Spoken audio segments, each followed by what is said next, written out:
కృష్ణా జిల్లా గన్నవరం మాజీ ఎమ్మెల్యే వల్లభనేని వంశీ అరెస్టుకు రంగం సిద్ధం చేస్తున్నారు పోలీసులు. గన్నవరంలోని టీడీపీ కార్యాలయంపై దాడి కేసులో వంశీని 71వ ముద్దాయిగా పోలీసులు పేర్కొన్నారు. ఇప్పటికే ఈ కేసులో 18 మందిని అరెస్టు చేశారు. దాడిలో వంశీ నేరుగా పాల్గొనకపోయినా ఆయన ప్రోద్బలంతోనే టీడీపీ ఆఫీసుపై దాడి జరిగిందని పోలీసులు అనుమానిస్తున్నారు. వంశీతో సహా ఆయన కుటుంబం ప్రస్తుతం హైదరాబాద్ లో నివసిస్తోంది. దీంతో ఆయన్ను అరెస్టు చేసేందుకు 3 ప్రత్యేక బృందాలు హైదరాబాద్ కు వెళ్లాయి.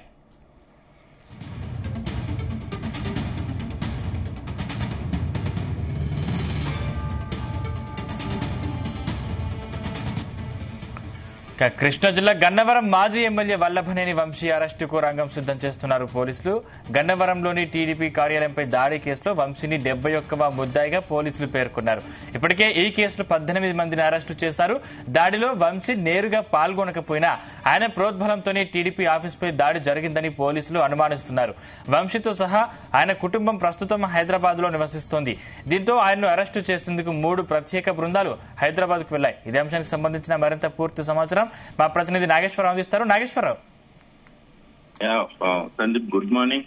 ఏదైతే వైసీపీ ప్రభుత్వం హయాంలో ఉన్నప్పుడు వైసీపీ ప్రభుత్వం ప్రోద్బలంతోనే టీడీపీ రాష్ట్ర కార్యాలయం మీద ఆంధ్రప్రదేశ్ లోని టీడీపీ రాష్ట్ర కార్యాలయం మీద దాడి చేసినట్లు కూడా పోలీసులు కేసు నమోదు చేసి గత 40 రోజుల నుంచి కూడా నిందితుల కోసం వెతుకాడ ప్రారంభించారు. అయితే టీడీపీ ప్రభుత్వం హయాంలో ఉన్నప్పుడు మాజీ ఎమ్మెల్యే వల్లభనేని వంశీ ఆయన అనుచరులతో కలిసి దాడి చేపించారంటూ కూడా కేసు నమోదైంది. ఈ కేసులో వంశీని 71 ముద్దాయిగా పోలీసులు పేర్కొన్నారు.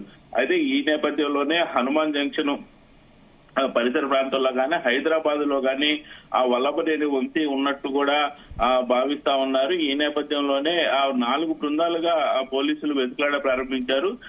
ఏదైతే చూసుకుంటే కృష్ణా జిల్లా గన్నవరం మాజీ ఎమ్మెల్యే వల్లభనేని అరెస్టుకు అయితే పోలీసులు రంగం సిద్ధం చేసినట్లు తెలుస్తా ఉంది. తెలుగుదేశం పార్టీ కార్యాలయంపై వంశీని 71వ ముద్దాయిగా పోలీసులు పేర్కొన్నారు. ఇప్పటికే కేసు నమోదు చేసిన నేపథ్యంలో ఈ కేసులో ఇప్పటికీ దాదాపుగా 18 మందిని అరెస్టు చేయగా దాడిలో వంశీ నేరుగా పాల్గొనకపోయినా సరే ఆయన ప్రోద్బలంతో ఆయన అనుచరులు ఈ దాడిలో పాల్గొన్నట్టు తెలుస్తా ఉంది. అలాగే ఈ దాడికి సంబంధించి కూడా కొంత మేరకు వ్యూహ రచన గాని సపోర్ట్ గాని వల్లభనేని వంశీ ఉన్నట్టు కూడా కొంతమంది నిందితులు ఇప్పటికే ఆయన పేరు చెప్పినట్టు కూడా తెలుస్తా ఉంది. ఈ మేరకే ఆయన పేరు కూడా పోలీసులు కేసు నమోదు చేసిన పరిస్థితి అయితే ఉంది. ముఖ్యంగా మొన్నటి వరకు వైసీపీ ప్రభుత్వం అధికారంలో ఉండగా దాదాపుగా వంశీ సొంత మనుషులుగా చలామణి అయిన వారే పోలీసులే కీలక స్థానాల్లో ఉండటంతో ఈ కేసులో ఎలాంటి చర్యలు తీసుకోలేదని పేర్కొంటా ఉన్నారు. ముఖ్యంగా ఆంధ్రప్రదేశ్ లో 2024 ఎన్నికల్లో కూటమి ప్రభుత్వం అధికారంలోకి వచ్చిన తర్వాత వంశీపై ప్రత్యేకమైన దృష్టి సారించారు పోలీసులు. ఈ టీడీపీ రాష్ట్ర కార్యాలయంపై దాడి చేసిన నేపథ్యంలోనే వంశీ పేరు చలామణిలోకి వచ్చింది. అయితే ముఖ్యంగా తెలుగుదేశం పార్టీ కార్యాలయంపై దాడికి కారకులైన వారిని చర్యలు చేపట్టాలని ప్రభుత్వం పోలీసులకు ఆదేశాలు జారీ చేసిన నేపథ్యంలో పోలీసులు గత నెల 9వ తేదీన బాపులపాడు ఎంపీపీ నగేష్ తో సహా 17 మందిని అరెస్టు చేసింది.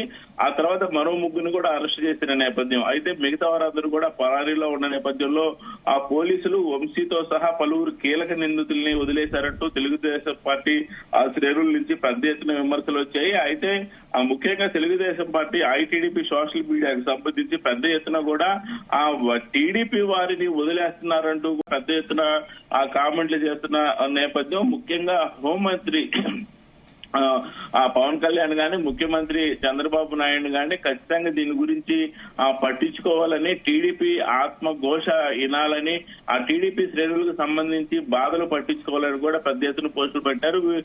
ఏదైతే ముఖ్యంగా హోంమంత్రి అనిత ఉన్నారో ఆమెను కూడా టార్గెట్ చేస్తూ టీడీపీ సోషల్ మీడియా ఎందుకు టీడీపీ రాష్ట్ర కార్యాలయం మీద తమ దేవాలయం మీద దాడులు చేసిన నేపథ్యంలో ఎందుకు పట్టించుకోవట్లేదంటూ కూడా ఉప ముఖ్యమంత్రి పవన్ కళ్యాణ్ గాని హోంమంత్రి అనిత గాని అలాగే చంద్రబాబు నాయుడు మీద డైరెక్ట్ గా టీడీపీ నేతలే పట్టించుకోండి తమ దేవాలయం మీద దాడి చేసిన వారినంటూ కూడా సోషల్ మీడియా మొత్తం కూడా ఆంధ్రప్రదేశ్ గగ్గోలు పెడుతున్న నేపథ్యంలో తెలుగుదేశం పార్టీ ఖచ్చితంగా వాళ్ళ మీద యాక్షన్ తీసుకోవాలని సూచించిన నేపథ్యంలో పోలీసులు మళ్ళీ హడావుడి చేస్తున్న నేపథ్యం. అయితే పోలీసులు ఖచ్చితంగా వల్లభనేని వంశీని అరెస్ట్ చేయడానికి అయితే రంగం సిద్ధం చేసినట్లు పూర్తిగా కనపడుతోంది. ఈ నేపథ్యంలోనే ఆంధ్రప్రదేశ్ లో 2 విభాగాలుగా విడిపోయి పోలీసులు సెర్చ్ చేస్తున్న నేపథ్యం. అలాగే హైదరాబాద్ లో కూడా కొంత మేరకు వంశీని పట్టుకోవడానికి పోలీసులు 2 విభాగాలుగా అక్కడికి వెళ్లిన నేపథ్యం. అయితే ప్రత్యేకంగా చూసుకుంటే ఈ నేపథ్యంలో వంశీని అరెస్ట్ చేయాలనే ఒత్తిడి పెరిగినట్టు పోలీసులకు అర్థమవుతా ఉంది. ఆ జిల్లా ఎస్పీగా ఇటీవలే బాధ్యతలు చేపట్టిన గంగాధరరావు ఈ వ్యవహారంపై ప్రత్యేక దృష్టి సారించినట్లు కూడా మనకు అర్థమవుతా ఉంది. ముఖ్యంగా ఆ వంశీ కుటుంబీకులు మొత్తం కూడా హైదరాబాద్ లో నివసిస్తున్న నేపథ్యంలో ఆ ఎన్నికల ఫలితాల అనంతరం కూడా ఆయన 2 రోజులు 3 రోజులు మాత్రమే ఆంధ్రప్రదేశ్ లో ఉన్నట్టు కూడా మనకు కనపడుతూ ఉంది. ఆయన ఇంట్లో ఉన్నప్పుడు టీడీపీ కార్యకర్తలు అందరూ కూడా నాయకులు కూడా వెళ్ళి ఆయన ఇంటి మీద దాడి చేసిన నేపథ్యం. దాడి చేసిన తర్వాత వల్లభనేని వంశీ ఇంటి నుంచే హైదరాబాద్ వెళ్ళిపోయినట్టు కూడా తెలుస్తా ఉంది. అలాగే పూర్తి స్థాయిలో కూడా ఆయన అక్కడే ఉన్నట్లు కూడా పోలీసులకి కొంత మేరకు సమాచారం వచ్చినట్టు తెలుస్తా ఉంది. అరెస్టు కార్యాచరణ కూడా కూటమి ప్రభుత్వం గెలుపొందగానే వంశీంటిపై టీడీపీ నేతలు కూడా ప్రతిదాడి చేశారు. ఆ సమయంలో ఆయన ఇంట్లో లేరు, కానీ దాని తర్వాత ఆయన వైసీపీ పార్టీకి దూరంగా ఉంటున్నట్టు కూడా తెలుస్తోంది. అంటే మొత్తం టీడీపీ ఆఫీస్ దాడిపై ఇప్పటి వరకు పోలీసులు ఎంతమందిని అరెస్ట్ చేశారు?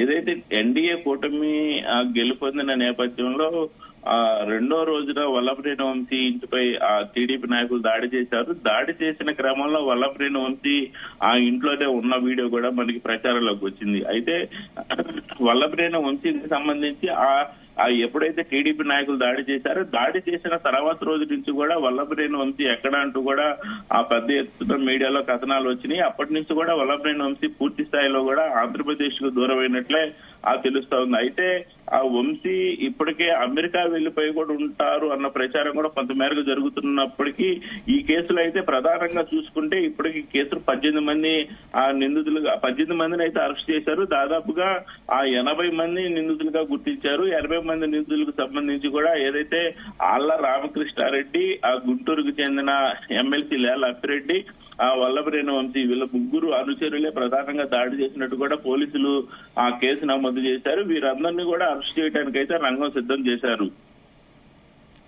నాగేశ్వరరావు, అంటే చాలా మంది నేతలు వైసీపీకి రాజీనామా చేస్తున్నారు, కొంతమంది నేతలు విదేశాలకు పారిపోతున్నారని కూడా టాక్ వస్తుంది. ఏంటి అసలు? అయితే ఏదైతే ఆంధ్రప్రదేశ్ రాష్ట్రంలో సందీప్ ప్రత్యేకంగా ఏదైతే వైసీపీ ప్రభుత్వం అధికారంలో ఉన్నప్పుడు టీడీపీ కార్యాలయాల మీద గానీ టీడీపీ నాయకుల మీద గానీ టీడీపీ ఆస్తుల మీద గానీ పెద్ద ఎత్తున దాడులు చేశారని టీడీపీ నాయకులు విమర్శిస్తా ఉన్నారు. అలాగే ఏదైతే ముఖ్యంగా చూసుకుంటే మొన్న అసెంబ్లీలో కూడా తెలుగుదేశం పార్టీ నాయకులకు సంబంధించి ప్రతి ఒక్కరి మీద కూడా కేసులు పెట్టారు. ఎంతమంది మీద కేసులు పెట్టారు ఒకసారి లేచి నుంచి ఉండండి. అసెంబ్లీలో చంద్రబాబు నాయుడు అడిగిన నేపథ్యంలో ఒక 5గురు తప్పితే మిగతా 163 మంది వైసీపీ అది జనసేన గాని టీడీపీ గాని బీజేపీ నాయకులు గాని మొత్తం మీద కూడా చూసుకుంటే ఒక 5 నుంచి 11 మంది మాత్రమే కూర్చొని ఉండగా మిగతా సభ్యులందరూ కూడా లేచి నుంచోవడంతో చూసారా వైసీపీ ప్రభుత్వం ఉన్నప్పుడు మా మీద ఎంతమంది మీద కేసులు పెట్టారని కూడా చంద్రబాబు నాయుడు అసెంబ్లీలో చూపించిన నేపథ్యం. అయితే ఖచ్చితంగా ఏదైతే దొంగ అరెస్టులు చేపించారు, దొంగ కేసులు పెట్టారు, తమ మీద తాము దోషులుగా చూపించే ప్రయత్నం చేశారని కూడా చంద్రబాబు నాయుడు అసెంబ్లీలో చెప్పిన నేపథ్యం. అలాగే ఏదైతే ఇలాంటి ప్రభుత్వ వ్యతిరేక పనులకు కార్యక్రమాలకు పాల్పడ్డారో వాళ్ళు ఎవరిని కూడా వదిలే పని లేదని చెప్పి ఎన్డీఏ కూటమి నేతలు స్పష్టంగా చెబుతున్నారు. ఈ నేపథ్యంలోనే ప్రతి ఒక్కరు కూడా ఆంధ్రప్రదేశ్ వ్యాప్తంగా అన్ని జిల్లాల్లో కూడా ముఖ్య నాయకులందరూ కూడా ఆంధ్రప్రదేశ్ ని వదిలిపెట్టి వెళ్లిపోయిన పరిస్థితి అయితే ఉంది. ఈ నేపథ్యంలోనే వారు ఆంధ్రప్రదేశ్ లో ఉంటే ఖచ్చితంగా వాళ్ళ మీద దాడి అన్నా జరిగింది, లేకపోతే అరెస్ట్ అన్న సిద్ధం చేస్తారు అన్న కోణంలోనే వీళ్ళ నాయకులందరూ కూడా వైసీపీకి దూరంగా మిగతా రాష్ట్రాలు అయితే ఉండే పరిస్థితి ఏర్పడింది. Sandeep, right, thanks Nageswararao.